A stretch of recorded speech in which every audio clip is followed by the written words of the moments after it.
اچھا ایک اصول یہ بھی یاد رکھو, بے ایمان کسے کہتے ہیں؟ ایک تو بیمانٹی کر رہے ہیں نا لڈو کھیلتے ہوئے, وہ ایک الگ چیز ہے, وہ بے ایمانی ہے جس کو ہم نے بچوں میں بیمانٹی بنا دیا تھا. وہ بیمانٹی اور چیز ہے. کہیں آپ کہیں کہ لڈو میں تم نے گوٹ ادھر سے یوں کر دیا, چھکا چوکا آیا ہوا تھا چھکا کر دیا اس کو, تو تم بے ایمانی کر رہے ہو, تو تمہارا ایمان نہیں ہے, آخرت میں قطعاً تمہاری بخشش نہیں ہوگی. ایسا فتویٰ نہ لگا دیں. بے ایمانی کو بیمانٹی کہتے ہیں ہم لوگ. اب آپ لوگ پتہ نہیں کیا کہتے تھے, ہم تو بیمانٹی کر رہے ہیں بھائی. تو یہ وہ بیمانٹی نہیں ہے. یہ جو جس بیمانٹی کی قرآن بات کر رہا ہے نا, یہ کیا مطلب؟ اللہ کے وجود کا انکار کیا جائے, یا اللہ کے ساتھ کسی کو شریک مانا جائے, یا اللہ کے کسی پیغمبر پر اعتراض کیا جائے, یا اللہ کا کوئی حکم جس کے بارے میں آپ کو 2 اور 2 4 کی طرح معلوم ہے کہ یہ واقعی اللہ کا حکم ہے, اس حکم پر اعتراض کیا جائے. کیونکہ یہ تمام چیزیں اصل میں اللہ کا انکار ہی اس سے لازم آ رہا ہے, انکار ہی لازم آ رہا ہے, گویا آپ اپنے آپ کو اللہ سے بڑا بنا رہے ہو. تو یہ ہے کفر. دوسری بات یہ کہ اسلام میں احکام کا مدار زبان پر رکھا ہے, زبان پر. آج لوگ چھوٹی چھوٹی باتوں پہ زبان سے کلمہ کفر نکال دیتے ہیں اور وہ سمجھتے ہیں کہ اس سے ہوگا کیا. ہمارے ہاں جو لبرل گھرانے میں پیدا ہونے والے بچے ہیں نا, ان کو ذرا سی ٹینشن ہو تو فوراً اللہ کو برا بلا معاذ اللہ کہنا شروع کر دیتے. میں ایسے اللہ کو مانتا ہی نہیں ہوں. ایک خاتون کے میاں نے کہیں دوسری شادی کی بات کی, ان کی وہ کہتی میں, اس خاتون نے فوراً کہہ دیا کہ میں ایسے اسلام کو ہی نہیں مانتی جو مرد کو اجازت دیتا ہے دوسری شادی. تو بھائی آپ کسی اور طرح سے لڑ لو اس سے, آپ اس کو نہیں کرنے دو, اس سے تھوڑی کفر ہے. تو عورت کی فطرت ہے, نہ کرنے دو اس کو. بولے بھائی مجھے بہت تکلیف ہوتی ہے, میں نہیں برداشت کر سکتی. وہ فرض تھوڑی ہے کرنا, اجازت دی ہے نا اسلام نے. گن پوائنٹ پہ تھوڑی کہا کہ لازمی کرو. وہ تو میں گن پوائنٹ لے کے بیٹھا ہوں, بندوقیں یہاں پہ ٹھا کرو, ٹھیک ہے نا, وہ تو میرا ہیڈیک ہے نا, وہ اسلام کا تھوڑی ہے. تو بھائی یہ کہہ لو کہ نہیں کرو, مجھے تکلیف ہوتی ہے, جھوٹی موٹی کی بے ہوش ہو جاؤ, جھوٹی موٹی کی خودکشی کی دھمکیاں دے دو, ہاتھ پاؤں یوں کر لو اپنے, تھوڑے سے یوں عجیب سے کر لو. یہ ہوتا ہے سارے, یہ سب چل رہا ہوتا ہے مارکیٹ میں. کچھ بھی کر لو, اس سے آپ کافر نہیں ہوگی, کیونکہ عورت کو سوگن کی تکلیف ہونا نیچرل ہے. وہ نہیں چاہتی میرا میاں کسی اور کا ہو جائے. پھر اس میں خطرات بھی ہوتے ہیں, پتہ نہیں برابری کرے گا نہیں کرے گا. تو یہ رائٹ ہے. عورت, صحابیات کو بھی تکلیف ہوتی تھی. حضرت ابراہیم علیہ السلام نے جب دوسری شادی کی ہے تو آپ کی زوجہ کو, پہلی زوجہ کتنی نیک تھی, مگر ان کو بھی تکلیف ہوئی تھی. تو یہ تو نیچرل ہے. لیکن آپ اللہ پر آ جاؤ, اگر اللہ پہ اعتراضات شروع کر دو, اسلام پہ اعتراضات شروع کر دو, تو بھائی یہ اللہ سے آگے نکلنے کی کوشش ہو رہی ہے. پھر یہ کیا ہو رہا ہے, پھر اللہ نہیں بخش. دوسری تیسری شادی تو بہت دوسرا مسئلہ ہے. اللہ کہے گا تم نے مجھ پہ کیسے انگلی اٹھا دی ہے, مجھے کیسے غلط کہہ دیا. اور یہ آج کل بہت ہو رہا ہے, بات بات پہ کفر زبان سے نکال دیتے ہیں, غموں میں حوصلے چھوڑ دیتے ہیں. لوگ آ کے ملتے ہیں, یہ میرے ساتھ ٹینشن, یہ میرے ساتھ مسئلہ, یہ میرے ساتھ مسئلہ, پتہ نہیں اللہ کہاں ہے. ایک آدمی کے بچے کا انتقال ہوا, کہہ رہے یار اللہ کو میرا ہی بچہ مارنا تھا. بھائی تم کس کے مقابلے میں آ کے کھڑے ہو رہے ہو؟ خدا سے مقابلہ کر رہے ہو تم. تو یاد رکھو اللہ کی جو صفت ہے نا وہ ہے کبریائی, استغنا. اس سے لڑ کے, اسے برا بلا کہہ کے, اس کے خزانوں سے ایک تنکا بھی نہیں لیا جا سکتا. وہ آپ کے ان جذبات سے متاثر نہیں ہوتا. اگر آپ یہ سمجھو گے کہ میں یوں کروں گا, دیکھو باپ کے سامنے تڑیاں بعض دفعہ چل جاتی ہیں. باپ کے سامنے بعض دفعہ تڑیاں, میں ابا کو مانتا ہی نہیں جو مجھے جائیداد سے ہے نا آگ کر دیں اور مجھے گاڑی نہ لے کے دیں. ابا ہو سکتا ہے متاثر ہو کے بولیں بھائی چل یار یہ گاڑی تیرے نام کر دی میں نے, یہ پلاٹ تیرے نام کر دیا, میرا بیٹا تو مجھے ماننے سے انکار کر رہا ہے. لیکن اللہ کا اصول جو قرآن اور سنت سے پتہ چلتا ہے, جو آسمانی کتابوں سے پتہ چلتا ہے, وہ اصول یہ ہے کہ آج تک کسی نے اللہ کے خزانے سے اللہ کو معاذ اللہ برا بلا کہہ کے, اللہ پہ اعتراضات کر کے, اسلام کو برا بلا کہہ کے, اللہ کے پیغمبروں کو برا بلا کہہ کے, اس طرح سے واویلا کر کے, اگر آپ یہ سمجھتے ہو کہ اللہ کو آپ پہ ترس آ جائے گا کہ ہائے بیچارہ بہت ہی مجبور ہے, تو یہ دماغ سے ہمیشہ کے لیے نکال دو. اس سے بڑی سزا میں اللہ آپ کو ڈالے گا, اس سے بڑی سزا, اور وہ جہنم کی آگ. یہ تو کچھ بھی نہیں ہے. تبھی تو خودکشی کرنے والے پر اللہ کو ترس نہیں آتا. خودکشی کرنے والا ایک طرح سے انتقام لے رہا ہے اللہ سے. کہ اللہ تو نے مجھے زندگی دی, مجھے اس قابل تو چھوڑا نہیں, تو نے تو میرے ساتھ غلط کیا, مجھے گفٹ چاہیے ہی نہیں نعمت کا. جیسے ہے نا آپ باپ نے آپ کو گفٹ دیا ہو اور آپ دشمنی میں آ کے باپ کو گفٹ واپس کر دو, مجھے نہیں چاہیے, ایسے پھینک دو آپ. تو ہو سکتا ہے باپ کا یہ اصول ہو, وہ پھر بھی وہ کہے نہیں نہیں میرا بیٹا ایسا نہیں, لیکن اللہ کا اصول نہیں ہے, اللہ کا یہ اصول نہیں. اللہ کہے گا بھائی تو کیا سمجھتا ہے, میں تجھے اور آگ میں ڈالوں گا. تو دنیا کی ٹینشنوں سے تو چاہتا تھا یہ ناکام عشق ہو گیا, عشق ناکام ہو گیا, اور یہ ہو گیا تیرے ساتھ, اور یہ ہو گیا, اور تو جاب لیس ہو گیا, اور گھر سے مہنگائی اور غربت کے تانے پڑ رہے ہیں تیرے کو, اور بے روزگاری کے تانے مل رہے ہیں, اور معاشرے میں تیری عزت نہیں ہو رہی, اور اب آ کے تو کیا کر رہا ہے, خودکشی کر رہا ہے. تو یہ سمجھ لے گا کہ میں تیرے پہ ترس کھا کے تجھے چھوڑ دوں گا. ایسا نہیں ہے.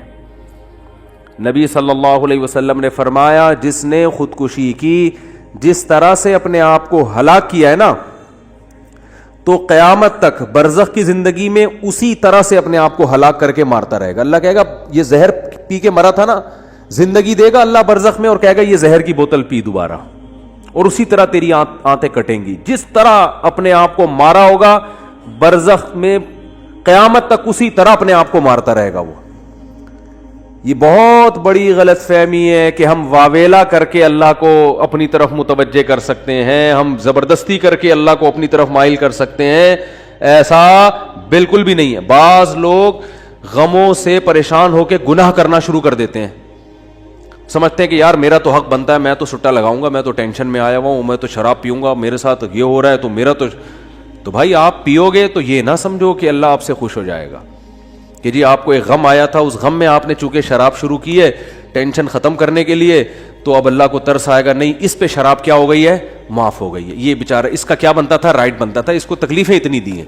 ایسا نہیں ہوگا بھائی, اس خوش فہمی میں مبتلا مت ہونا. یہ اصول ہے, اللہ کا قانون ہے, یہ قرآن سے پتہ چلتا ہے, حدیث سے پتہ چلتا ہے. اللہ کو جھکنے والا بندہ پسند ہے. جو اللہ بنانا چاہتے ہیں نا اپنی مخلوق کو, وہ کیا بنانا چاہتے ہیں, میں تمہارے ساتھ اچھا سلوک کروں برا سلوک کروں, تم بندے ہو, بندے بن کے رہو, ٹھیک ہے نا, کیا رہو, تم نے بس دعا ہی مانگنی ہے, اللہ یہ سب میرے ساتھ جو ہو رہا ہے یہ ٹھیک کر دے, میں ٹھیک کروں نہ کروں, تم نے ساری عمر کیا کرنا ہے, بس یہی مانگنا ہے کہ اللہ ٹھیک کر دے, اللہ محتاج ہیں, اللہ یہ بھی ٹھیک ہو جائے, اللہ یہ بھی ٹھیک ہو جائے, اللہ بے روزگار ہوں روزگار دلا دے, میری مرضی روزگار دوں یا نہیں دوں, نہیں بھی دوں تم نے یہی کہنا ہے اللہ دلا دے. ساری زندگی اسی دعا میں گزارنی ہے تم نے, چاہے میں تمہاری دعا قبول کروں چاہے تمہاری دعا قبول نہ کروں, کیونکہ تم بندے ہو, میں خدا ہوں, خدا تم تھوڑی ہو, تمہاری تھوڑی چلے گی زمین پہ. بہت سے لوگ یہ فالٹ ہے, دعائیں نہیں قبول ہو رہی, تبھی تو وظیفوں کی طرف جاتے ہیں. اولاد نہیں ہو رہی, کوئی وظیفہ بتا دے, او بھائی دعا مانگ لے, اولاد کہہ رہا دعا تو مانگ کے دیکھ لیا ہے, وہ تو ہو ہی نہیں رہی, تو کوئی ٹیکنیکل طریقہ ہو اولاد کا, سے کیسے ہو جائے گی بھائی, ٹیکنیکل طریقے تو نہیں ہے. یونس علیہ السلام جب مچھلی کے پیٹ میں تھے, کتنا بڑا غم لگا نا آپ کو, یونس علیہ السلام مچھلی کے پیٹ میں, تو اللہ سے آپ نے دعا مانگی, وظیفہ نہیں پڑھا ہے. وظیفے پڑھنا بھی جائز ہے, اگر کوئی قرآن و آیتیں ہیں تو کوئی گناہ نہیں ہے, لیکن جو اصل جو اسلام کی روح ہے وہ کیا ہے, دعا. تو یونس علیہ السلام نے مچھلی کے پیٹ میں دعا مانگی, لا الہ الا انت سبحانک.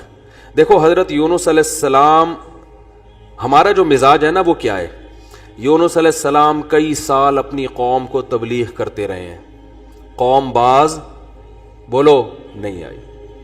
حضرت یونس کو یقین ہو گیا اس قوم پہ عذاب آنے والا ہے, تو آپ نے اللہ سے نہیں پوچھا, اس لیے کہ آپ کا خیال تھا بھئی یہ عذاب تو آئے گا, تو میں اللہ کے خوف سے اب بستی کو پہلے چھوڑ دیتا ہوں. میں آپ سے یہ اجتہادی خطا ہوئی, یہ اجتہادی خطا ہوئی کہ بھئی اللہ کی پرمیشن کے بغیر آپ نے قوم کو کیوں چھوڑا. حالانکہ اس اجتہادی غلطی کے پیچھے جو اس کی بیس تھی وہ بیس بہت اچھی تھی, وہ اللہ کا خوف اور اللہ کی خشیت, اللہ کے عذاب سے بھاگنا یہ تو حکم ہے نا. فنٹر بننے کی تھوڑی اجازت ہے کہ جہاں عذاب آ رہا ہے تو کھڑے رہو وہاں دیکھو, ایسا تھوڑی ہے. قوم لوط پر جب عذاب آیا تو جو اہل ایمان تھے ان کو حکم تھا پیچھے مڑ کے بھی نہیں دیکھنا ہے, اس عذاب کو دیکھنے کی بھی اجازت نہیں, ڈرو اس سے بھاگو. جب قوم عاد قوم سمود کی بستیوں سے نبی گزرتے تھے تو چہرے پہ کپڑا ڈال کے جلدی اپنی رفتار بڑھاتے تھے, بھئی یہ اس عذاب کو اپنی آنکھوں سے بھی نہ دیکھو, خوف پیدا ہوتا ہے اس سے. تو اتنا زیادہ آپ صلی اللہ علیہ وسلم خوف زدہ ہوتے تھے. تو اللہ کے عذاب سے تو دور بھاگنے کا حکم ہے. تو اب یہاں کیا ہے کہ کیا بات چل رہی تھی یار؟ حضرت یونس علیہ الصلوۃ والسلام اللہ کے عذاب کے ڈر سے اپنی قوم کو چھوڑ کر نکل گئے. یہ بیس بالکل ٹھیک ہے بھائی. جب اللہ کا وعدہ بھی یہی ہے کہ جو قوم ایمان نہیں لے کر آئے گی تو میں اس کو تباہ کر دوں گا. تو حضرت یونس علیہ السلام کو خیال ہوا کہ بھائی یہاں سے نکل جاؤ. جب بیٹھے ہیں کشتی میں, کشتی ڈوبنے لگی تو ملا نے کہا بھائی وزن کشتی میں زیادہ ہے, ایک آدمی کو نیچے اترنا پڑے گا ورنہ سب ڈوب جائیں گے. کون اترے گا بھائی؟ قرآن اندازی ہونی چاہیے. قرآن اندازی میں نام کس کا آیا؟ یونس علیہ السلام. تو بتاؤ ہم ہوتے, ہم کہتے ساری زندگی تبلیغ کرتا رہا, اب جب عذاب آنے والا ہے تو اللہ کے خوف سے ہی نکلا میں, اس کا صلہ یہ مل رہا ہے کہ ڈوبنے والا کون ہے؟ بولو, میں ہی ہوں. بھائی مجھے تو زیادہ پروٹوکول, اللہ تعالیٰ کو 6 کشتیاں میرے لیے پہلے سے سمندر میں رکھنی چاہیے تھی نا. کیا ہو گیا؟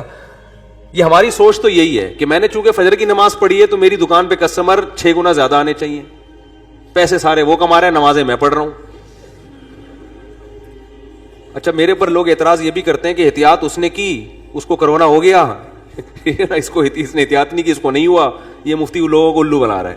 تو بالکل یہی ہے کہ نماز میں پڑھ رہا ہوں, روٹی کس کو مل رہی ہے؟ اس کو مل رہی ہے. احتیاط میں کر رہا ہوں, وہ کورونا بھی مجھے ہی ہو رہا ہے. ٹھیک ہے نا, ٹھیک ہے نا.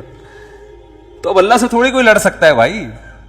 تو اللہ کی مرضی, جو اب احتیاط کے باوجود بھی کسی کو بیماری لگا دے, اور ایسے ہے گلے مل رہے ہیں اور روزانہ چھینک رہے ہیں ایک دوسرے کے منہ پہ, انہیں کچھ نہیں ہو رہا. وہ تو اب اللہ کی مرضی, اللہ سے تھوڑی کوئی لڑ سکتا ہے. لیکن ہم تو ظاہر کے مکلف ہیں نا, ہم تو اسباب کے مکلف ہیں, تو اس لیے حکم دیا جاتا ہے احتیاط کا. تو خیر, جب تک کرونا ختم نہیں ہوگا ہم بھی آپ کا پیچھا نہیں چھوڑیں گے, یہ ذہن میں رکھو آپ. تھوڑا تھوڑا جیسے 4 شادیاں آتی ہیں نا تڑکے میں, اس طرح یہ بھی آتا رہے گا تڑکے, کیونکہ لوگ نہیں کر رہے احتیاط تو کیا کریں. اچھا خیر, بات ہی کہاں چل رہی تھی؟ تو یونس علیہ السلام کی جگہ ہم ہوتے تو بھائی ہماری حالت کیا ہوتی ہے. اللہ, جیسے تبلیغ میں ہم میں سے کوئی گیا ہوا ہوتا 4 مہینے کے لیے, 4 مہینے کے لیے تبلیغ میں نکلے ہوتے, اللہ کے راستے میں واپس آ رہے ہوتے تو پتہ چلا کچھ یعنی کنوینس ہی نہیں مل رہی, پولیس والے پکڑ کے لے گئے, کسی کیس میں بند کر دیا. تو کیا وسوسے آتے ہیں دماغ میں. جیسے حج کرنے گئے نا, ایک آدمی حج کرنے گیا, لٹ گیا وہاں پہ نا جیب کتروں نے. تو وہ کہہ رہے اللہ میں نے تو سنا تھا حاجی تیرے مہمان ہوتے ہیں, تو ہم نے تو دنیا میں کسی کو نہیں دیکھا کسی نے اپنے مہمان کس کی یہ انسلٹ کی ہو. ٹھیک ہے نا, ہم نے تو نہیں دیکھا.